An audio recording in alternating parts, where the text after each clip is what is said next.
All right, let's get started. Welcome back to 6-1200. I am the second of the three lecturers in this class.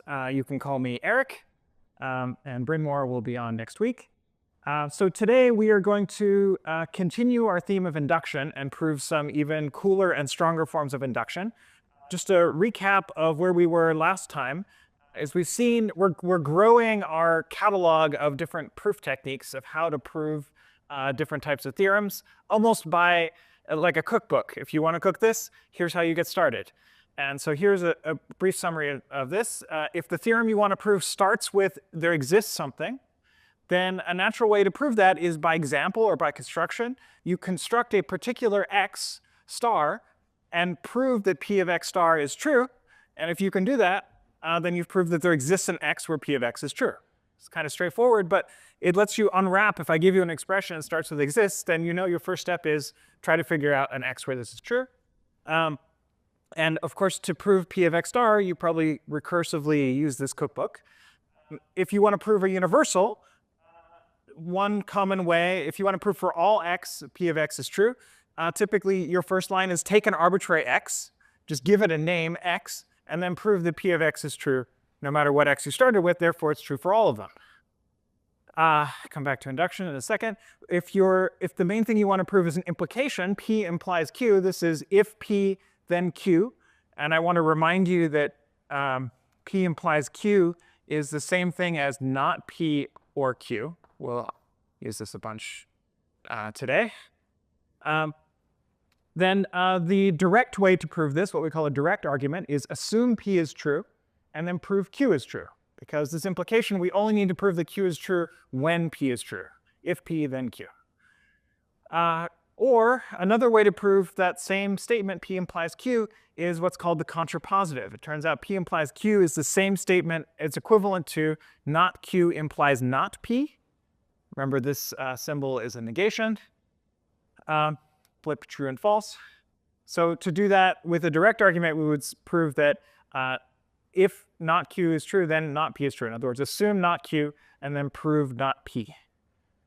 This may seem kind of magical. Why is p implies q the same as not q implies not p? But it actually follows directly from this equivalence. If you look at not q implies not p, this is the same thing as, let me go over here, not q or not p.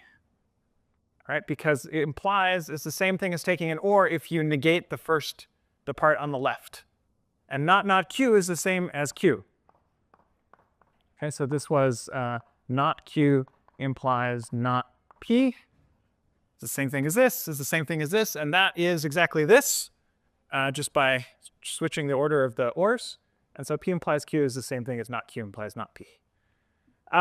So that was contrapositive. There's a related notion of contradiction, where if you want to prove any statement p, you assume that not p is true, and then find a contradiction. Prove that, in fact, false is true, or something is both true and false. All these things are very, very bad, because we assume that our axioms are consistent. And so if you can prove false, that means that what you assumed must also be false. And if not p is false, that's the same thing as saying p is true. Feels very backwards, lots of double negatives in there, but that's the nature of contradiction. We try to avoid them when we can, but sometimes it's really the right way to prove something. And the last technique we saw was induction, where if we have a universal quantifier over the natural numbers, we want to prove p of n is true for all natural numbers, 0, 1, 2, 3, and so on, then we only need to prove it for some base case, p of 0, and then we need to prove that p of n implies p of n plus 1 for all n.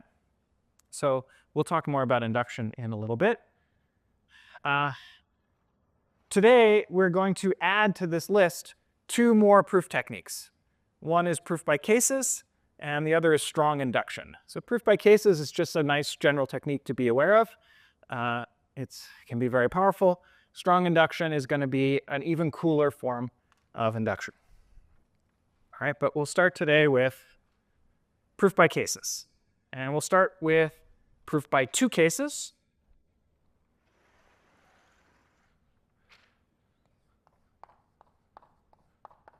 And then we'll generalize to more than two cases.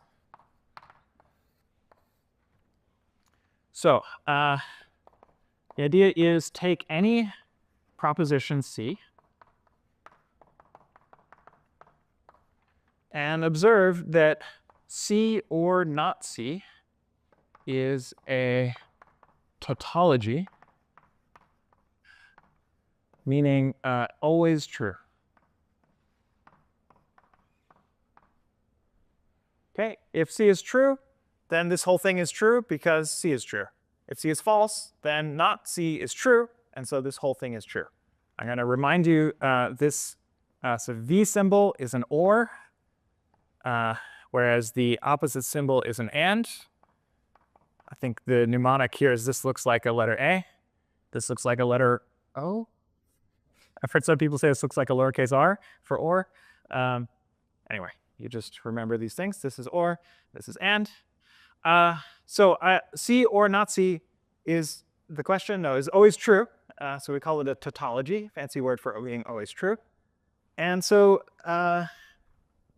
what this tells us is that our proposition P, let's say we want to prove P, is equivalent to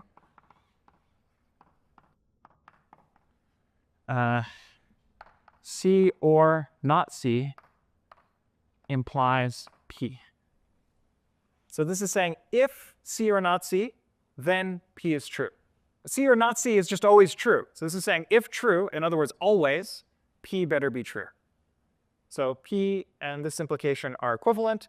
Another way to see that is to rewrite this implication as a negation, I guess. So this is like saying not true or P. And so that's just the same thing as P, because this is true. OK, cool. So I want to rewrite this a little bit and say this thing is equivalent to C implies P and not C implies P. Why is this true?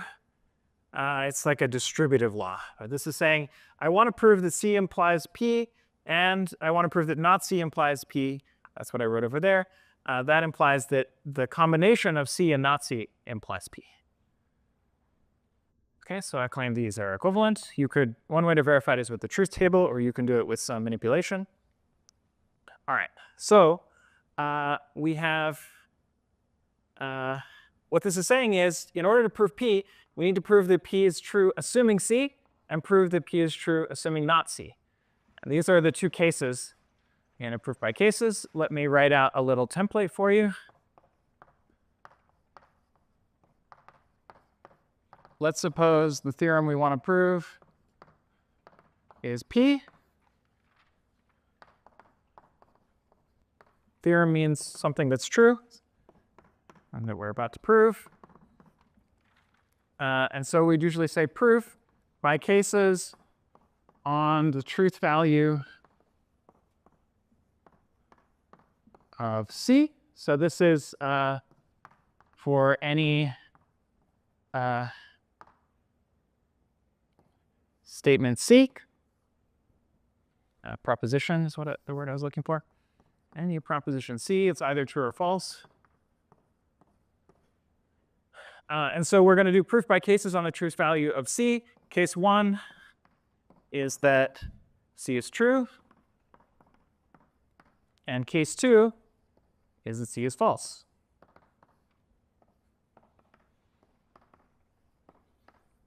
And so what do we do in each case?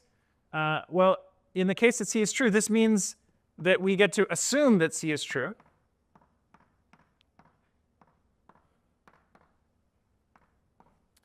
And then use that to prove that P is true. And so the missing step in this proof outline, or this template, is we need to say P is true because some reasons, which we need to fill in. And similarly, in the C is false case, we need to prove P is true for some reasons. Okay, so we need twice as many reasons, but the idea is that maybe assuming C is true makes it easier to prove P is true. Maybe also assuming C is false makes it easier to prove that P is true. So in these boxes, here we get to use C, and in here we get to use not C. And often this makes proofs easier, but the challenging part is to pick the correct C. What's the right choice of C for this to be true? And maybe one more line I want to add to this template, which is pretty obvious in this setting, but gets much less obvious when you think about more than two cases. So a final step in this proof would be to say C is either true or false, because all propositions are either true or false. And so the cases are exhaustive. So this is also called a proof by exhaustion, not because we're really tired, maybe we are also, but the idea is we want to exhaust all possible cases, and if we prove that we captured every possible situation and all of them P is true, then we're done. Okay, so that's what we'd like to do. I'm going to give you two examples. First one is very simple. The second one is more interesting.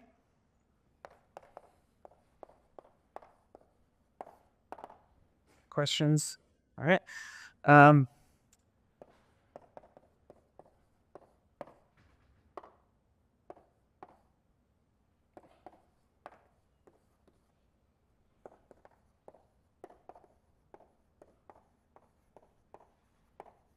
So the claim is, this is a general fact, that A implies B or B implies C is a tautology. So this means it's always true.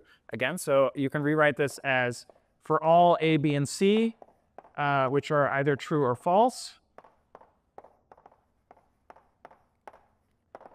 we have that A implies B or B implies C is true. Okay, fun facts. Let's prove it.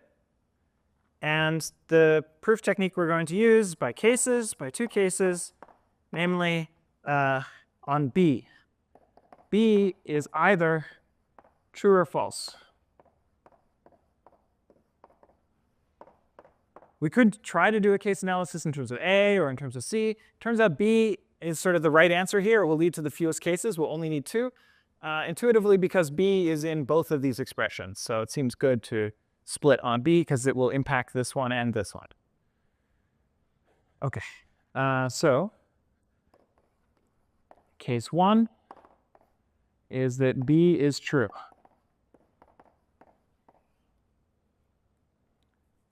OK, if B is true, I claim that A implies B is true, which is this first half. Why? In other words, I claim that A implies true is a tautology. I think again, an easy way to see this is to rewrite this implication as not the left-hand side or the right-hand side. Right? Not A or true. Well, that's just true. True or anything is true.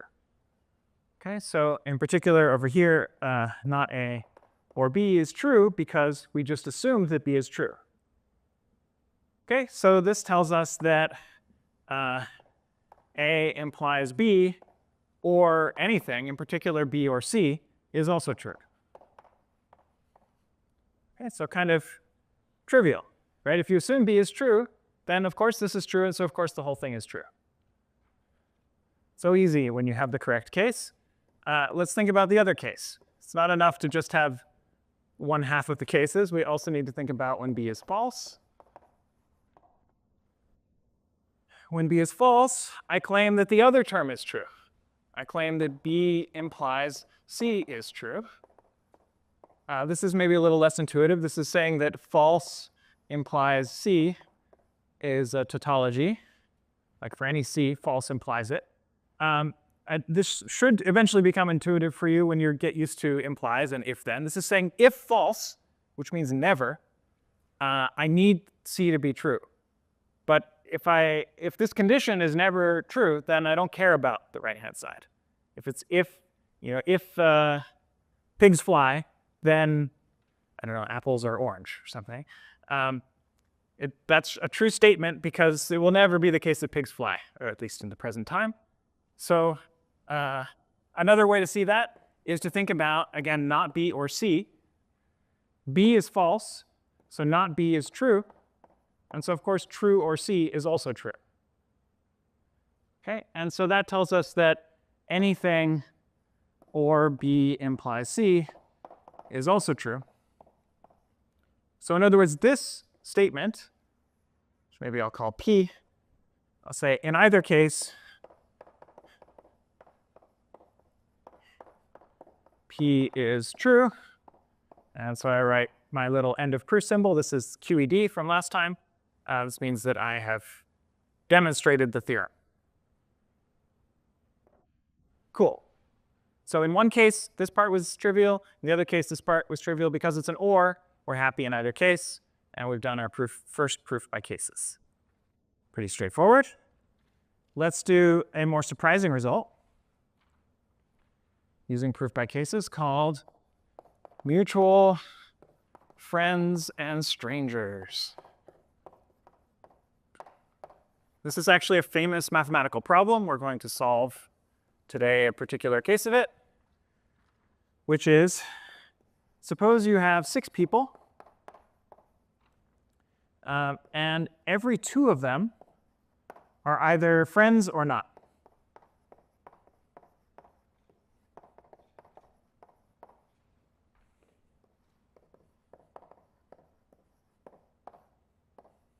And this is an exclusive OR, so I'm going to write XOR. You're allowed to be friends or not friends, not both and not neither. And in the not friends case, I'm also going to call them strangers. So this is like extreme friendship. Either you declare yourself as friends or as knowing each other, or you don't know each other. In that case, you're strangers. You're just never both, and it's always one or the other. Okay, so you can think of this as I can draw a little picture of their 6 people represented by circles. You can put smiley faces in them if you want. And maybe I connect them via a white line if they are friends, and a dotted line if they're strangers. So and every 2 of them have one of these 2 pictures. Probably missing some here. Okay, that's them all. Then I claim no matter what the situation is, which ones are friends, which ones are strangers, there's always either 3 mutual friends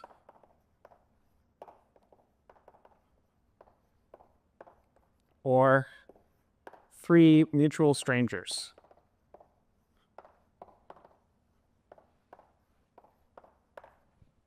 Okay, in this example, hopefully I drew enough. Yeah. These 3 people are mutual strangers. They're connected by a triangle of dashed lines. Okay? If I drew some other pattern, like if they were all solid lines, then I might get the other situation, at least 3 mutual friends. But it turns out if you have 6 people, there are always at least 3 mutual friends or 3 mutual strangers. Let's prove this by cases.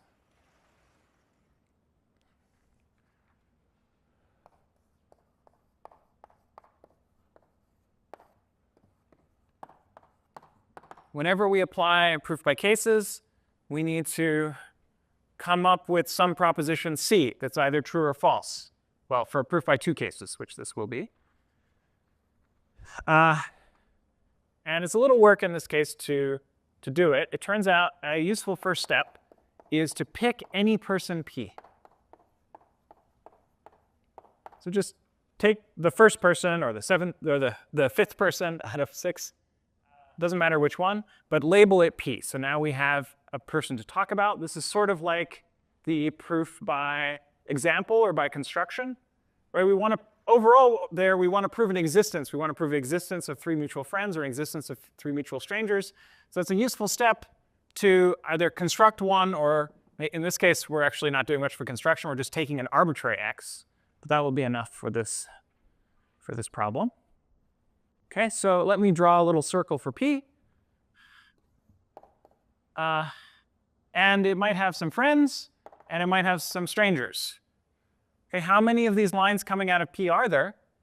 5, exactly, because there's 6 people total. P is one of them, so there are 5 people over here. Okay, so turns out useful case strategy is to say either P has at least 3 friends, or it has less than 3 friends. Right? Either there are 3 solid lines like I've drawn here, or there are at least 3, or there are at most 2 solid lines. Okay, let's think about this first case. P has at least 3 friends. Let's give them a name.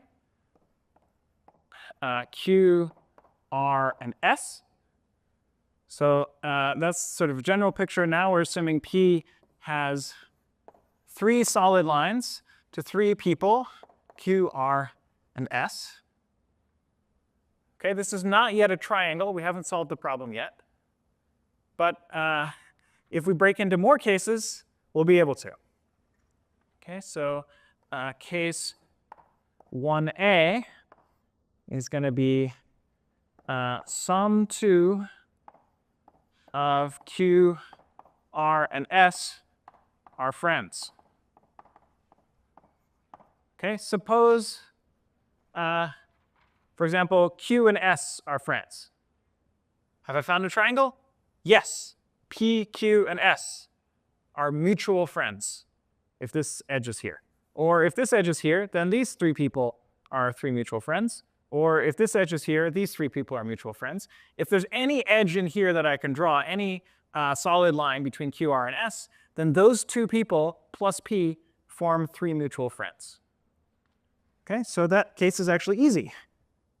Great. Then P plus those 2 people are 3 mutual friends.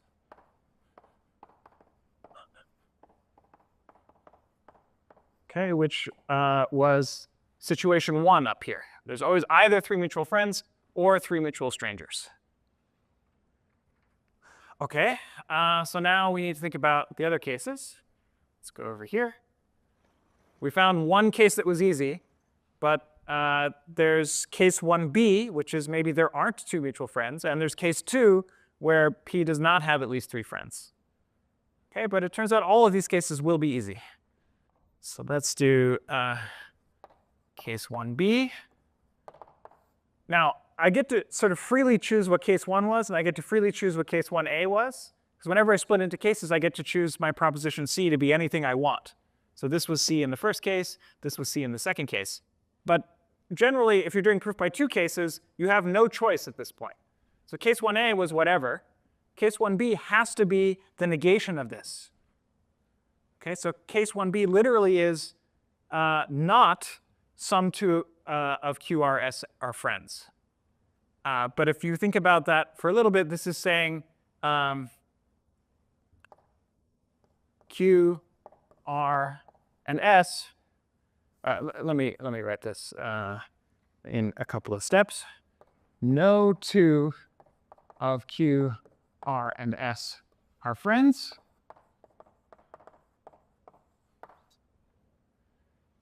But that's the same thing as saying Q, R, and S are mutual strangers.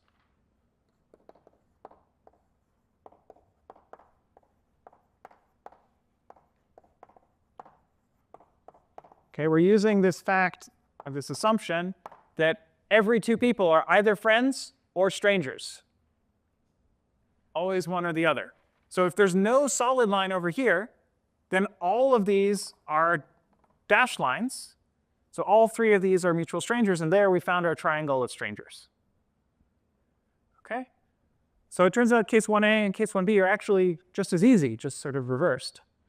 So this was situation 2. So either we got 3 mutual friends or we got 3 mutual strangers, but we're still inside case 1. We just finished case 1. Now we need to think about case 2. So I'm going to unindent here and go to case 2. Case 2, again, has to be exactly the opposite of this. So P does not have at least 3 friends. By number of people being an integer, this is saying P has at most 2 friends. Okay, if it doesn't have at least 3, it's at most 2. because the number of friends is always an integer. Okay, great. So the case 2 is a negation of case 1. And it turns out that is also kind of easy for a symmetric reason. Remember, there are 6 people total. So there's P and 5 others. So how many strangers is P with? Or how many people is P a stranger to? Well, it's at least all the others, 5 minus 2. Because at most 2 of them are friends. The remainder have to be strangers. And so this is 3. So P having at most 2 friends is the same thing as P having at least 3 strangers, because there are 5 other people total. 2 plus 3 is 5. So case 2 is P has at least 3 strangers. Case 1 was P has at least 3 friends. These are almost the same. I just have to flip friends versus strangers. So the way I would write this in a proof is this is symmetric to case 1, swapping friends versus strangers. And of course, case 1 or situation 1 with situation 2. Okay, so case 2 would be P has at least 3 strangers, Q, R, and S. Case 1a is that some 2 of Q, R, and S are strangers. Then we conclude that P plus those 2 are 3 mutual strangers, which is situation 2. Or case 2b would be no 2 of Q, R, S are strangers. In other words, Q, R, S are mutual friends. And then we're in situation 1. So case 2 works just like case 1, just swapping the words friends and strangers, because they didn't really have any meaning. They were just words. Cool.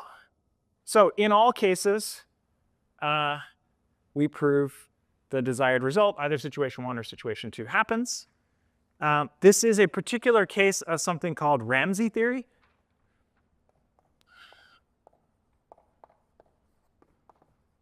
What we've just found is that something called R of 3, 3 is at most 6.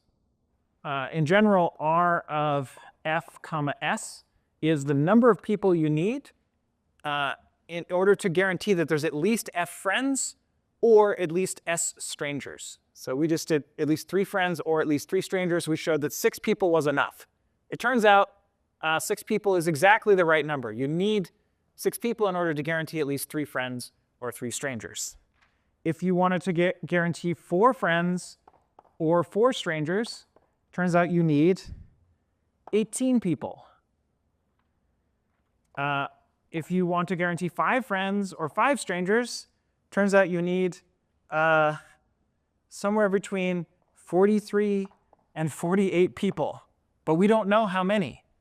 So while this problem was relatively easy, 3 friends or 3 strangers, 5 friends and 5 strangers already is an unsolved mathematical problem. So that's kind of cool and crazy how easily you get to very difficult problems. Of course, people try to compute larger numbers too, but we don't have tight bounds generally. OK, I want to say one more thing about proof by cases, which is what if we want more than 2 cases? So more generally, proof by k cases.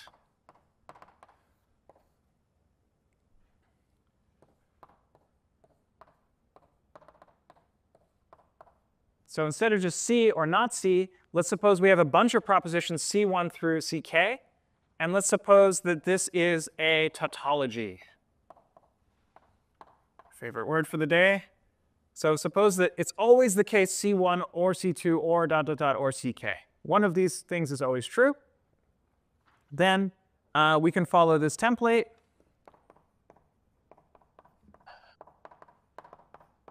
Which is, suppose we want to prove a theorem that some proposition P is true.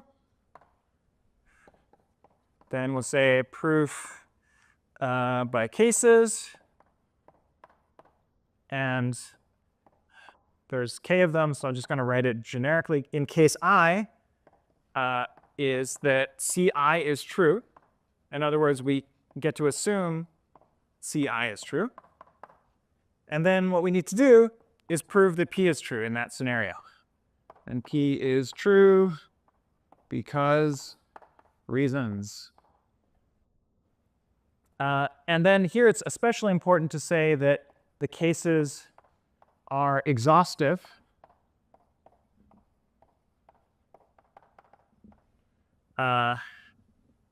because reasons.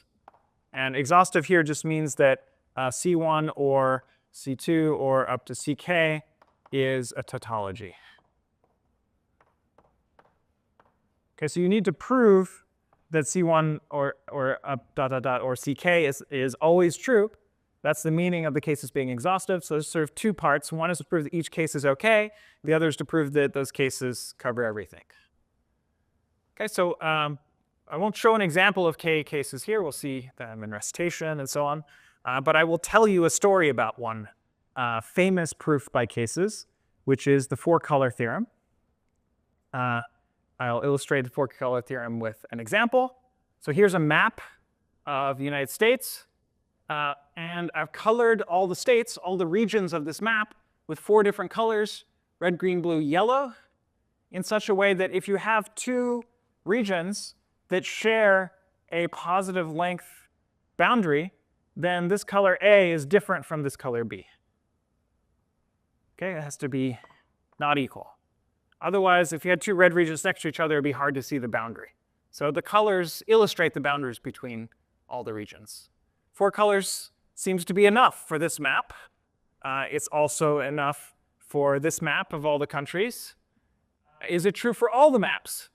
Turns out, yes. This is called, for a long time, it's called the four-color conjecture, and then it became the four-color theorem at some date. So four-color theorem says you can color the regions of any planar map with four colors so that neighboring regions get different colors. This was first observed and sort of conjectured in 1852 by a guy named Guthrie, who was a student of De Morgan. De Morgan, I think his name will come up in a moment, famous logician. He actually invented induction, one of the first people to, he invented the term mathematical induction at the very least, and really sort of made it more formal. So a student of him, Guthrie, said, hey, I took all the counties of England, and it turned out I only needed four colors.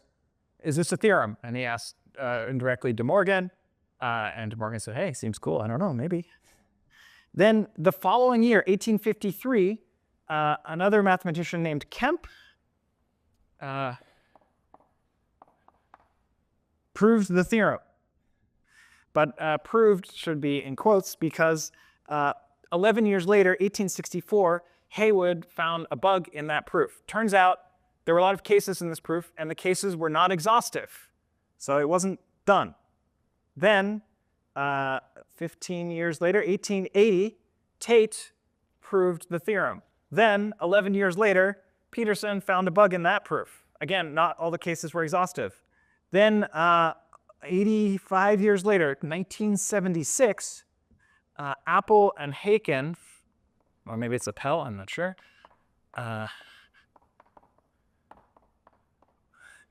proved the theorem. And I think most people consider this an actual proof, but it's a little tricky. Just to give you a sense, this is where sort of I started hearing about the problem. I wasn't alive in 1976, but I heard about it later on. There are 1,834 cases in this proof. They occupy about a 400-page printout from a computer program. And so this is one of the first mathematical proofs that used a computer to assist in checking all the cases. Because there's so many, 1,834, it's hard to do that by hand and be sure that you didn't make a mistake. So the computer proof, to me, is a little bit more sound. Also apparently checked by hand by Haken's daughter. Then, 5 years later, Schmidt found what you could interpret as a bug in this proof, let's say an omission or something, but a missing situation. And then over the next 8 years, Apple and Haken fixed all the bugs they could find, that one and some other sort of wording issues and so on, and they published it in a book. But book isn't refereed, so I don't know how many people have read that book. Seems like this proof is maybe correct. It's been many years and no one has found a bug. A little bit later, though, 1996, Robertson, Sanders, Seymour, and Thomas, some of the top graph theorists in the world, found a simpler proof. That proof only has 633 cases. So that's a lot less, maybe 3 times fewer cases. And also the length of the paper is shorter, maybe 10 times shorter. So that's progress. But is that proof true? It also used a computer to check the cases. Finally, in 2005, Werner and Gonthier developed a fully computer checkable proof using a system called Coq, where you write down every step in the proof, and then the computer just has to check that every mathematical derivation, like all the derivations we saw last class, modus ponens and all those things, are correct. This program has withstood many, many years of scrutiny. So we all believe that it's correct. And so the fact that you can write the entire proof in this proof language suggests that this really is a true theorem now. Thankfully, there won't be more missing cases. I believe that is just an implementation of the Robertson proof. So that one withstood scrutiny. But it's very tedious to write these proofs. And so for the 4-color theorem, it's worth it, I would say. All right, so that's just an example of, in general, proofs by cases can involve a zillion cases. It's very annoying, but sometimes that's the best thing we know how to do.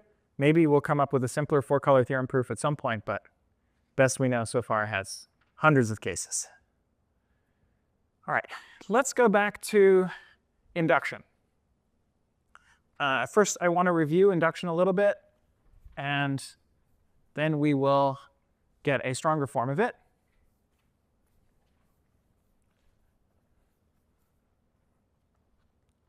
So I'm going to call this the induction axiom. This is what we talked about last class. We didn't call it an axiom, and in some setups it is an axiom. We're going to take it as one, something that we just assume is true. Although, as Zach mentioned, in modern times you usually prove this using the definition of the natural numbers. But I'll just take it as something is true. So for any predicate p of n over the natural numbers, if on the one hand p of 0 is true, and on the other hand p of n implies p of n plus 1 for all natural numbers n, then p of n is true for all natural numbers n. Okay, this is the magic of induction. You should use this probably in every problem you solve. Not every problem, but extremely powerful tool. We're going to use it all the time throughout this class. I want to give you a visual way of thinking about what's going on with induction, which I call block diagrams.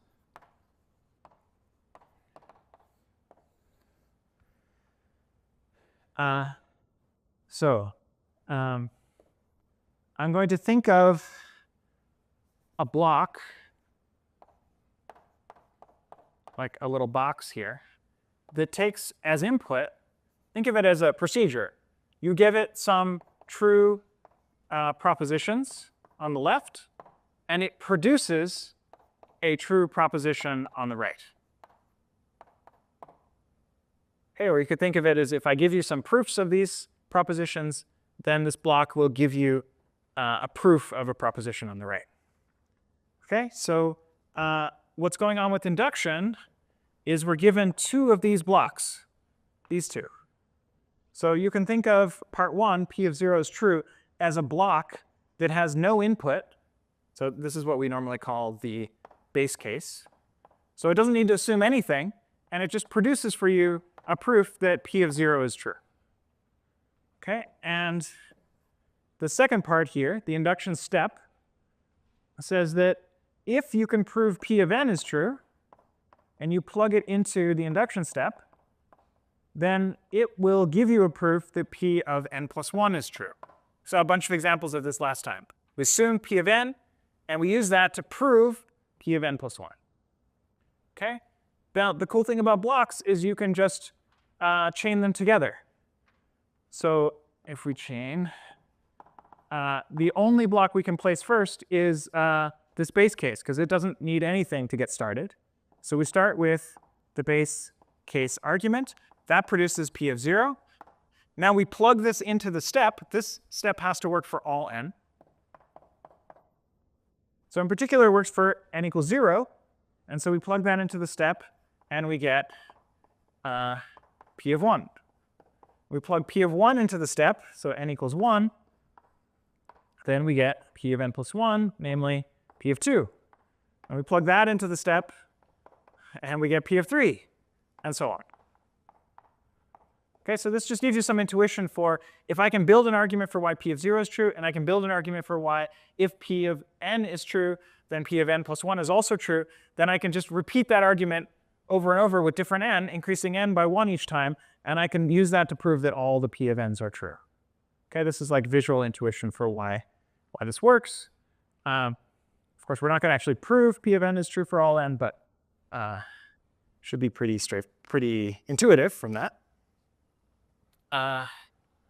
Or more abstractly,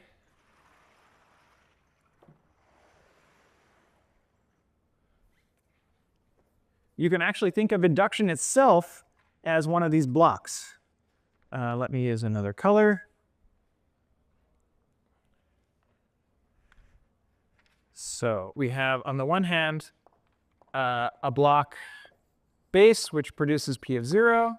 And we have an induction step, which given p of n, produces p of n plus 1.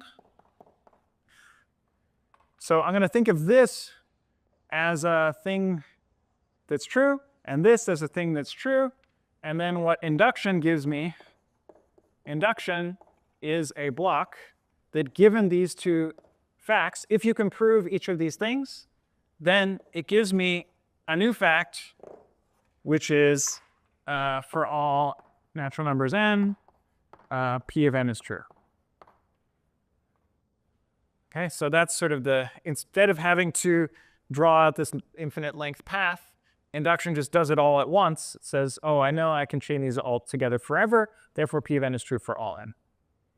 Okay, I don't know if that helps, but it's another visual way of thinking about induction. Let's all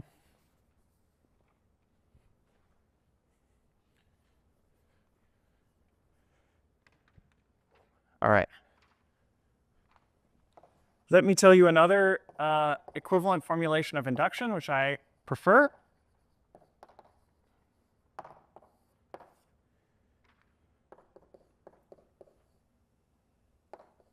Starts out the same. Suppose p of 0 is true. The induction step I'm going to phrase slightly differently, almost the same. For all n at least 1, p of n minus 1 implies p of n. Then for all natural numbers, p of n. So the first and last lines are the same. We're going to assume p of 0 is true. We're going to conclude p of n is true for all natural numbers. Here, we started at 0, and we wanted to show that p of n implies p of n plus 1. Over here, we're starting at 1, and we're proving that p of n minus 1 implies p of n. These are exactly the same things. I've just shifted the indices by 1. So these are identical statements, or equivalent statements. I like this version. In particular, it will lead into strong induction. But I like this version as a computer scientist because I always want to think about, well, I want to prove p of n, not p of n plus 1. It's confusing to think about proving p of n plus 1. I always want to prove p of n. When n equals 0, OK, that's my base case. I prove that specially. When n is at least 1, I'm not in the base case. And I get to assume that p of n minus 1 is true. You can think of this like a computer program. Think of proving p of n is like running a computation f of n, or p of n. And I get to recursively call p of n minus 1 in order to compute p of n. n is given to me. This is the one I want to solve. If n is 0, then I solve it one way. If n is bigger than 0, or at least 1, then I recursively call p of n minus 1, or depend on that proof, and use it to prove p of n. Okay? But you can use either one, whichever is more comfortable to you. But really, you should use neither, and you should use this stronger form called strong induction. So let's do that.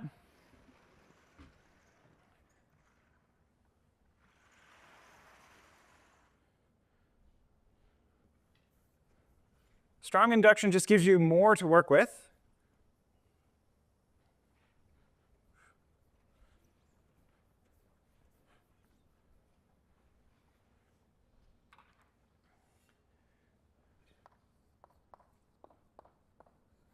So it's in some sense more powerful. Logically, it's identical to induction. You can actually prove it using induction, and we'll do that. Let me first state the theorem. So if any natural number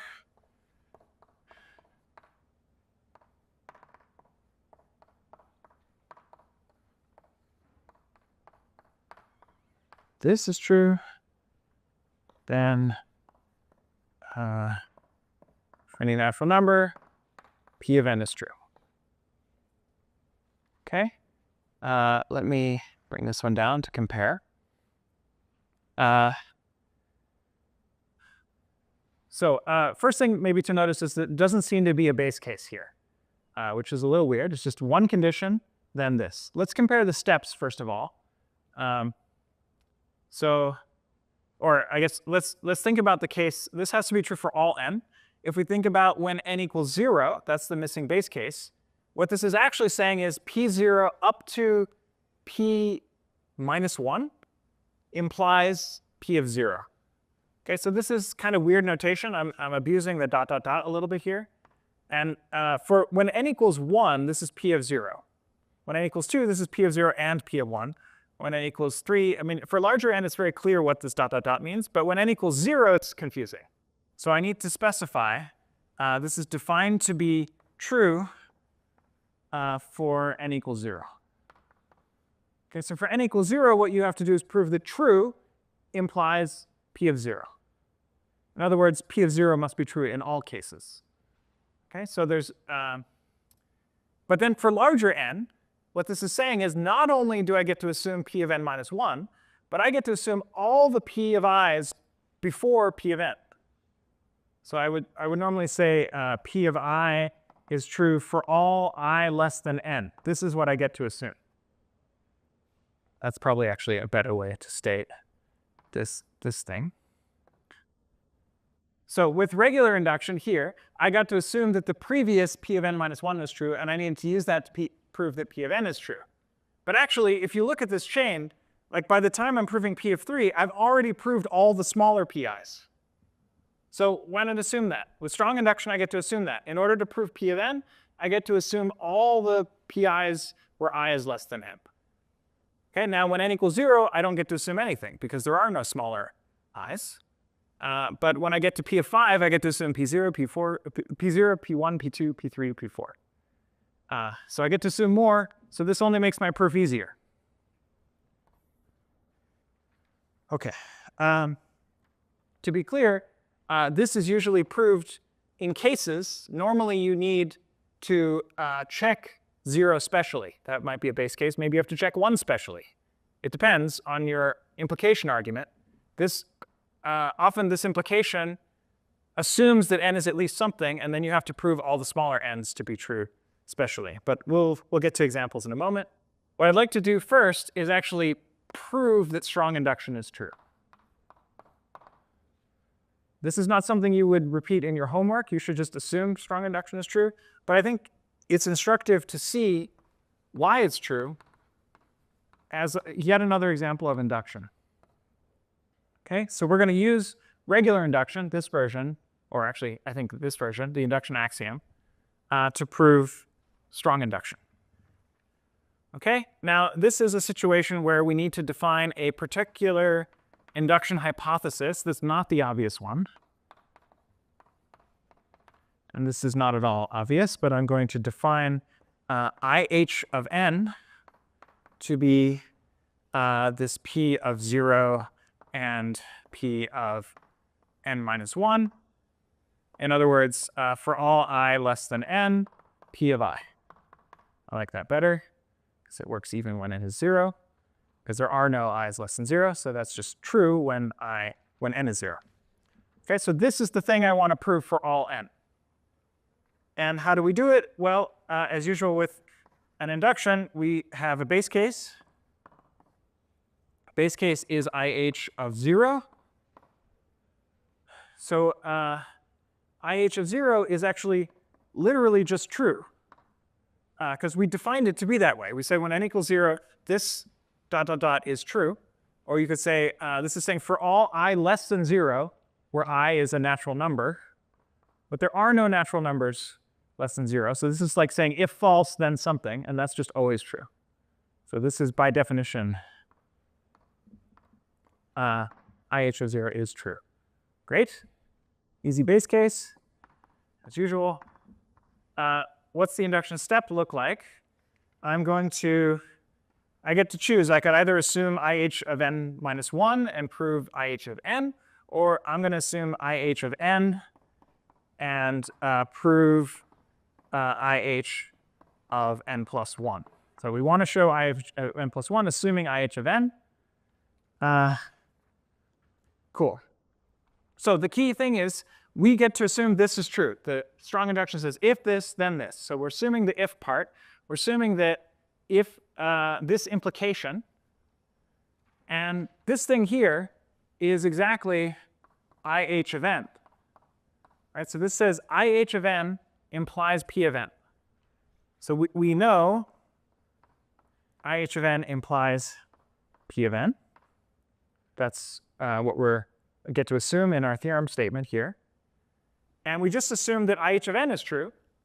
Therefore, P of n is true. OK, but P of n was not what we wanted to prove. We wanted to prove IH of n plus 1. So what is IH of n plus 1? Let's just expand out this definition here. It is P of 0 or ... or P of n minus 1 or P of n. Because I've incremented n by 1, this no longer ends at P of n minus 1. It now ends at P of n. OK, but this is almost what we had before. This is the induction hypothesis of n. That's this part, or P of n. Right? That's just formula manipulation. And this we assumed is true. IH of n is true. And P of n we just proved is true. Sorry, I wrote or here, but I meant and everywhere. This is and. See, even professors get the v's and wedges upside down. So I wrote it correctly here. It's the and of p0 up to pn minus 1. Here we have the and of p0 up to pn. And so this is IH of n, which we assumed was true by induction, and P of n, which we just proved using one induction step. Therefore, the and is also true. And I believe that's the end of the proof. All right, I did a base case. I did a step. Oh, no, not quite the end. Sorry. There's one more step here, which I will put over here. It's a good illustration in not skipping steps. What did we actually prove?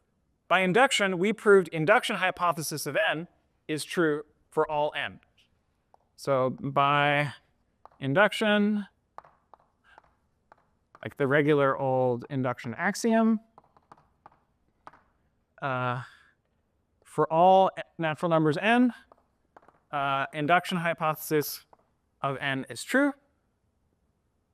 Induction hypothesis of n is this thing, but that's not what we wanted to prove. We wanted to prove P of n is true for all n. But I can do some manipulation to make that what I want. So this is like saying for all n, let's see, actually, probably this is nicer. For all natural numbers, IH of n plus 1 is true. Okay, this is a shift. It's actually a weaker shift. This includes IH of 0. This should not be greater than or equal to. This should be an element of. This includes 0. This doesn't. This starts at 1 and it goes upwards. But this is nice. So this implies this, right? This is what we've shown. This is a weaker statement because I just threw away IH of 0. IH of 0 wasn't interesting anyway. IH of 1 includes inside of it So it's an and of a bunch of things. But then the last term is p of n. Right? That's if I take IH of n plus 1, the last term in it is p of n. So it's also anded, but if the and is true, then every term is true. And so therefore, p of n is true for all n. Okay, so this was a final cleanup. After we did induction, we didn't quite get the statement we wanted because we used a different induction hypothesis than just p. And then we needed to show that that implied p of n for all n. Okay, but it works. Cool. So now there should be no question about why strong induction is true, assuming you believe this proof. You can draw a diagram. It's a little trickier to do. Maybe I will show you in my handwritten notes here. Here is a block diagram for strong induction. It's harder to draw because you depend on so many things. When I apply the fourth step here, when I want to conclude P of 4, I assume all the previous P's. So P0, P1, P2, P3, they all feed into this box. In the beginning, it's very similar. I apply a step, I get P of 0. Then I apply that P of 0 to a step, I get P of 1. But then as I proceed, I'm feeding more and more PIs into the step, and it gives me one more PI. Okay, so it's a much more complicated diagram of what's going on under the hood. But from a usage standpoint, it only helps you. When you're trying to prove P of n, you don't just get to assume P of n minus 1. You get to assume all the PIs where I is less than n. I forgot one part of the four-color theorem story, which was when I was growing up, I read a reprint of this article by Martin Gardner, which turned out to be published on April Fool's, but I didn't know it at the time. And in 1975, there was no proof of the four-color theorem. Appel and Haken was, I think, 1 year later. So at this point, he published a joke saying, in fact, McGregor found this map which requires 5 colors. I remember sitting there trying to color it with 4 colors and always failing. I was like, oh my gosh, four-color theorem isn't true. Or four-color conjecture, as it was called then, isn't true. Isn't that amazing? But it was all a lie. In fact, you can four-color that map. But it's a very funny article if you want to read it. It's in the lecture notes, or part of it is there. All sorts of crazy things like, oh, it turns out if you take e and you raise it to pi times square root of 163, the result is an integer. It's not true, but all sorts of crazy things. Also, chess has a crazy winning move, and anyway. To relive the youth. All right. I think I'd like to show you some examples of strong induction, but maybe first I should show you a template for applying induction, strong induction. We'll repeat some of the things that I've said, but I think it's good to have it concrete. So here is a template. Suppose you want to prove something is true for all natural numbers. So for all natural numbers n, P of n is true. Then here's what the proof will look like. By proof by strong induction.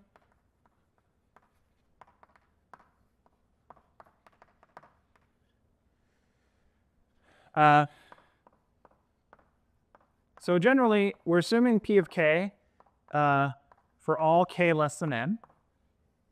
And then we want to show P of n.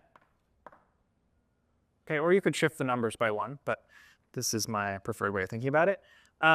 Usually, we prove this by cases, which is the method we just saw. This is why we're pairing proof by cases with strong induction. How do we prove P of n? Well, it might depend. Often, we have some base cases where n is small. So maybe we have to prove P of 0. Maybe we have to prove P of 1. Who knows? Let's say up to P of little b are the base cases. Maybe you have to prove those specially for some reason. Okay, then we do an induction step So I'll say by cases here. Induction step, we get to assume n is bigger than b, because we just proved 0 up to b manually. And then we need to prove, in those scenarios, p of n is true, because reasons. Okay, but the big thing here is we get to assume in these reasons, we get to use p0, p1, up to p n minus 1.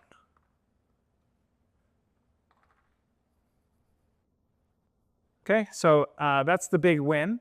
And in the base cases, you don't, I mean, you also get to assume this, but for example, when you're proving p0, you don't really get to assume anything, because there are no smaller pi's.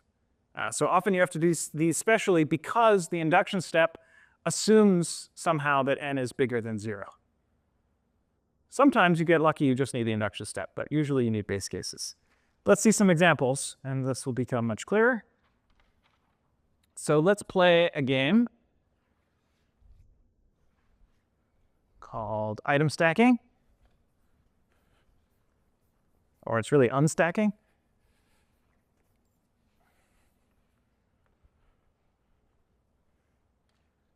So this is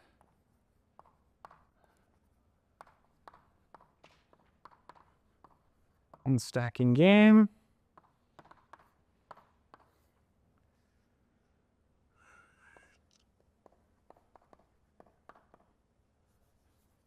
So we're going to start with one stack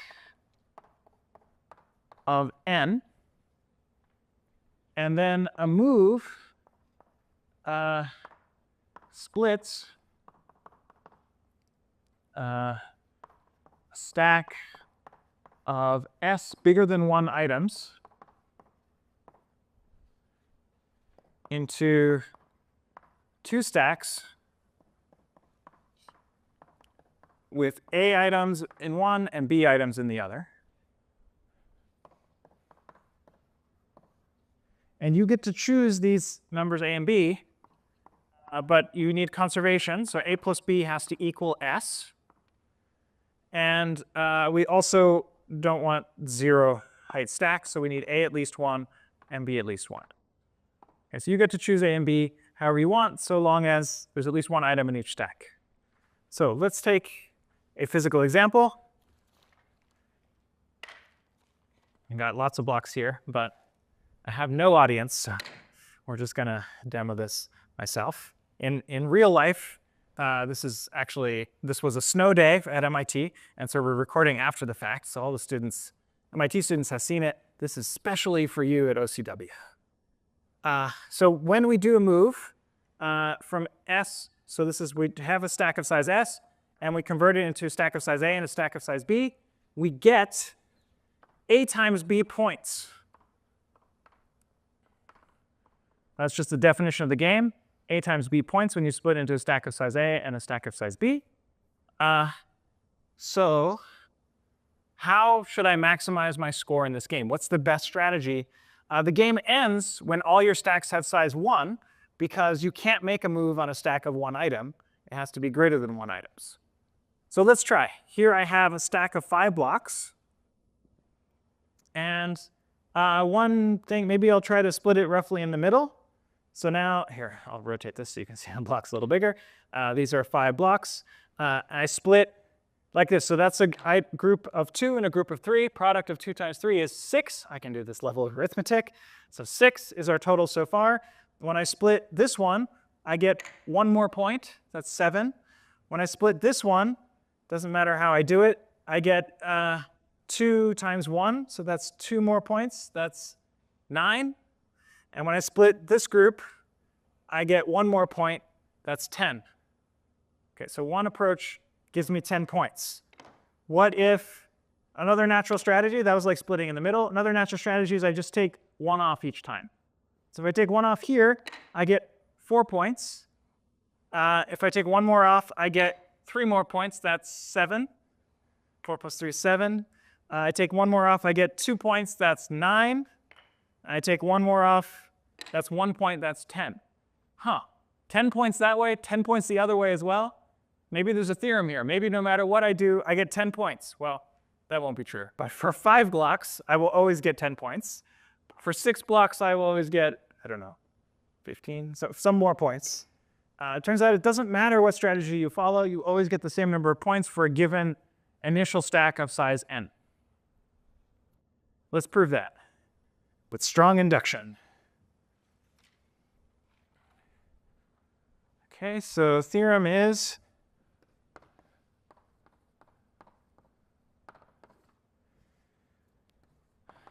for all natural numbers, every strategy for this game, starting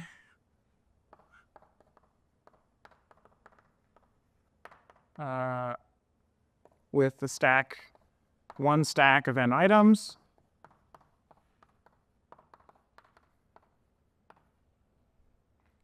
scores. Magic formula is n times n minus 1 over 2. So that's the theorem. And we're going to prove it by strong induction.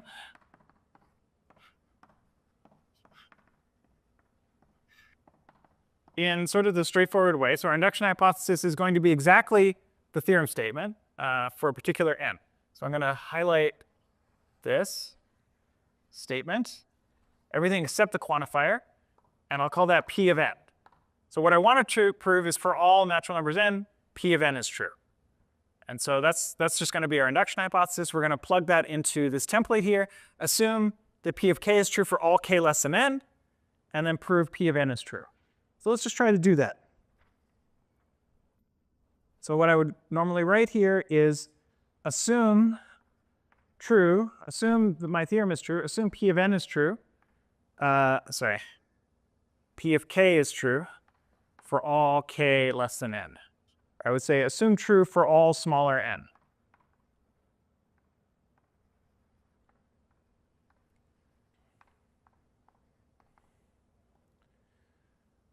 Okay, we need to do something with the game. We start with a pile of size n. Let's just think about the first move. First move is something. It takes our pile of size n and it splits it into some piles a and b. So we don't know what it is. We don't know what a and b are, but we can give them a name. Like this has to work no matter what a and b are. But let's say consider first move, which we know we start with a pile of size n, and we produce piles of size a and b. And again, a plus b equals n, and a and b are at least 1. But otherwise, we don't know what a and b are.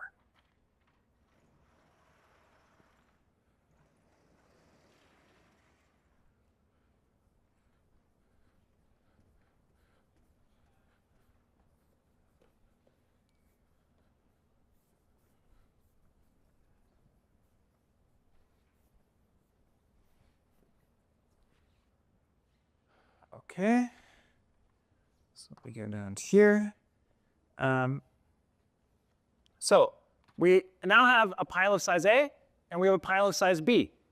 Again, we don't know how big they are, but they are smaller than B. So I want to claim we are left with 2 piles, or we can really think of those as 2 completely separate games, A and B. We're going to get some points from splitting up A. We're going to get some points from splitting up B. They sum together. But these piles don't really interact from here on. We got A times B points from this first step. We're going to get some points from the pile of size A. We're going to get some points to the pile of size B. How many points do we get? Well, in fact, our induction hypothesis will tell us, because A and B are strictly less than n. Why? Because A plus B equals n, and A and B are at least 1. So there's at least 1 in each of A and B, and so the remainder must be strictly less than n. If there's 1 in A, then there'll be n minus 1 in B. If there's 2 in A, there'll be n minus 2 in B. In all cases, less than n. Okay, because a and b are less than n, they're not necessarily n minus 1, so we couldn't just use regular induction. But they're less than n, and so by strong induction,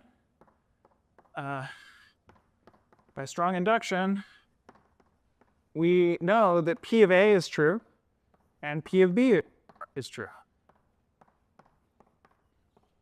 Okay, we wrote that up here. Assume P of K for all K less than n. So A and B are less than n, so P of A is true and P of B is true. So that means from the pile of size A, we get A times A minus 1 over 2 points. From the A pile, we get B times B minus 1 over 2 points from the B pile.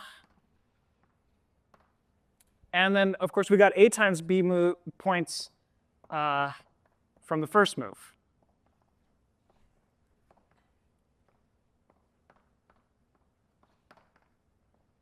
And so now we just need to do some algebra and add up all these points. So the total number of points that we get is A times B plus A times A minus 1 over 2 plus B times B minus 1 over 2. These two were by induction. This was the first move. And now let's just put everything over 2. So this is 2 times A times B plus A squared minus A plus B squared minus B all over 2. Okay, and now what do I want to get to?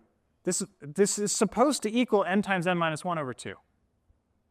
And what was n? N was A plus B. So what I'd really like to show here is A plus B times A plus B minus 1 over 2. That's my goal. And what I need to do is fill in the in-between. But this is not too hard because, let's see. I see A times B here and A times B here. I mean, in fact, you can just expand this out and you'll get exactly the same thing here. I think slightly more intuitive is to see, oh, look at this term, and this term. That is A squared plus 2AB plus B squared. That is A plus B squared. And then we have a minus A minus B over 2. But interject a rule in between. We have A plus B squared minus A plus B over 2. And then these two are the same thing. I think that's pretty clear. So cool, we did some algebra, and we just computed what we get out of induction, and then boom, we get the answer n times n minus 1 over 2, and it works. How did we know this is the right answer? I mean, we were just told that by the theorem. Probably you would try this for very small n and make a conjecture. Oh, it seems like it's n times n minus 1 over 2. Let's try to prove it. And when you assume the right thing, the proof just works. And it's kind of magical, and that's strong induction. Again, we need a strong induction here because we needed to assume what we wanted for all smaller n, because we don't know what A and B are. This has to work for all A and B less than n.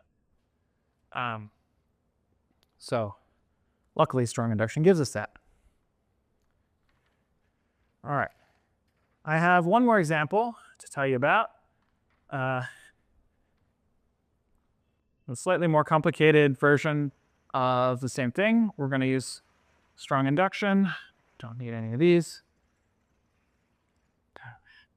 So let's go. That's a problem called beat ordering. I guess somewhat relevant today because there's a Super Bowl, but this is just about any teams of games, n teams in some game. And the setup is that every 2 teams play a game, and there are no ties.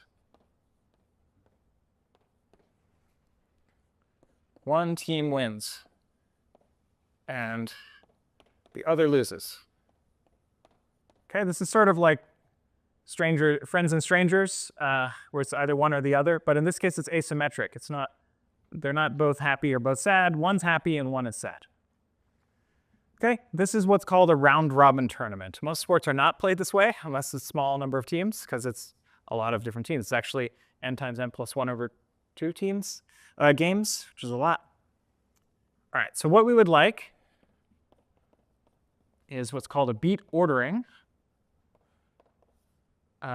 This is an ordering of the teams, T1, T2, up to Tn, such that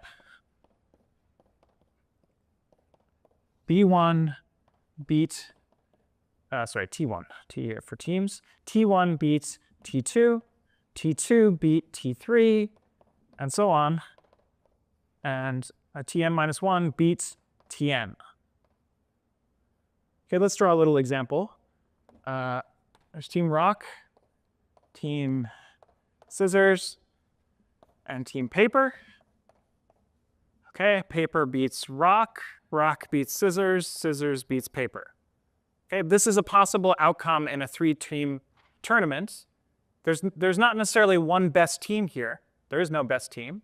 But maybe paper and rock play a game, and it happens that paper won.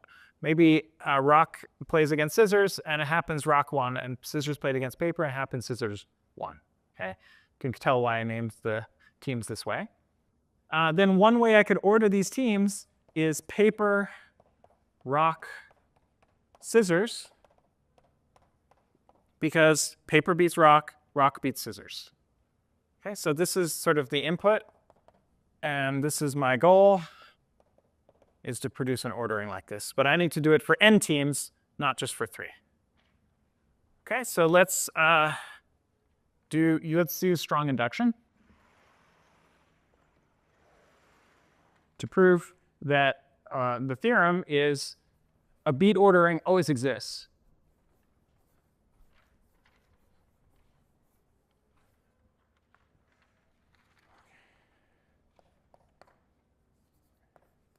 Theorem.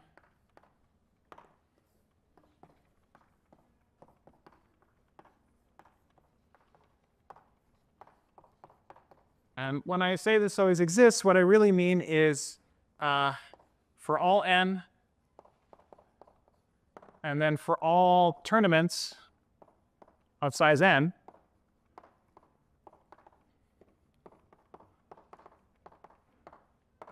there exists a beat order. Okay, there exists an ordering of the n teams, such that the first one beat the second one beat the third one, and so on.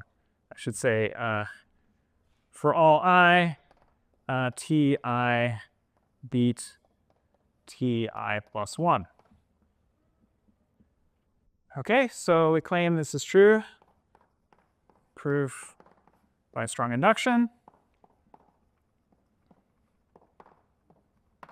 So we're going to assume that this statement is true, namely this statement is true for smaller n, and then we're going to prove it for n.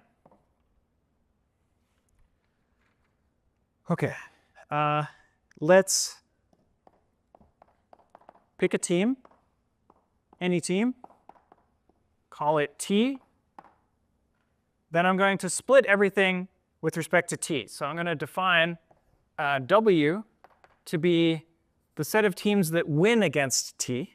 So this is going to be a set of all teams S where S beat T. So this is 1 versus T. These teams win versus T, or 1 versus T. And L is going to be the set of teams that lose against T. So this is the set of teams S where T beat S. So this is a loss versus T. Then intuitively, what we'd like to do is put the winners first, then put T, then put the losers. I claim that works. Okay, but how do I order the winners? How do I order the losers? Well, by induction.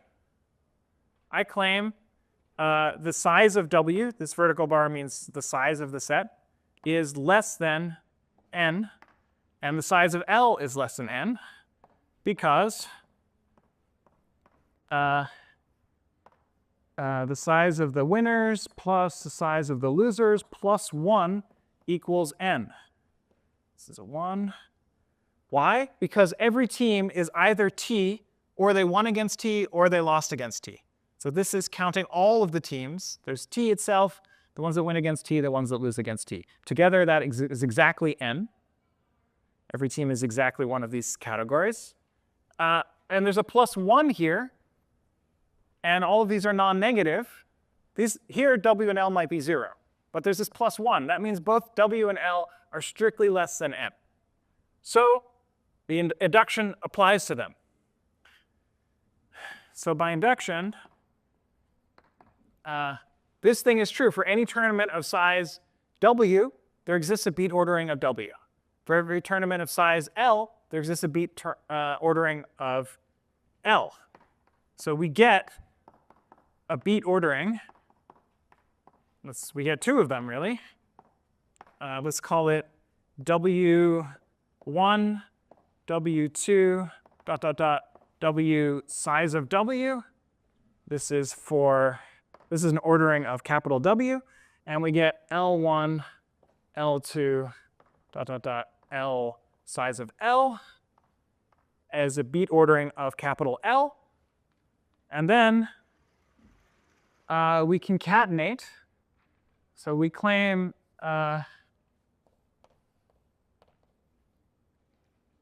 W1, ... W size of W, then T, then L1, ... L size of L is a beat ordering of all n teams. Again, this is all the teams. All the teams either won against T, or they are T, or they lost against T. And the idea is this part is beat. W1 beats W2, W2 beats W3, and so on by induction, because this is a beat ordering of capital W. Over here, this is a beat ordering of capital L, and so by induction, all these are OK. L1 beat L2, L2 beat so on, ... beat L size of L. The only things we need to check are these 2 commas. We need to check that W sub big W, W sub size of W beats T, and T beat L1. Why are those true? By our definition of W and L. Everything in W beat T. So this is by the definition of W. We know that all of these beat T. So in particular, this one beat T. And we know by the definition of L, all of these teams lost against T. In other words, T beats all of these teams. In particular, T beat L1. And so by combining all these beat statements together, we know that this entire thing is a beat ordering. Each item beats the one right after it. So it's a little more complicated. But again, we're just quite often with strong induction proofs, you apply induction twice. You have some problem with size n, you split it into 2 parts. In general, you might split it into many parts. Then you recursively solve the 2 parts or the many parts. As long as they're strictly smaller than n, by induction, we know they work out. By strong induction, we know they work out. You take those solutions and you combine them in some way. Here, we concatenated with T in the middle. Over here, we summed them up. We summed up the number of points we got in each one, plus the number of points we got in the first step. And in general, you combine them in some way, and you prove that it's still that the thing you want to prove holds for size n, and then you get your theorem. So that is the power of strong induction. Thanks.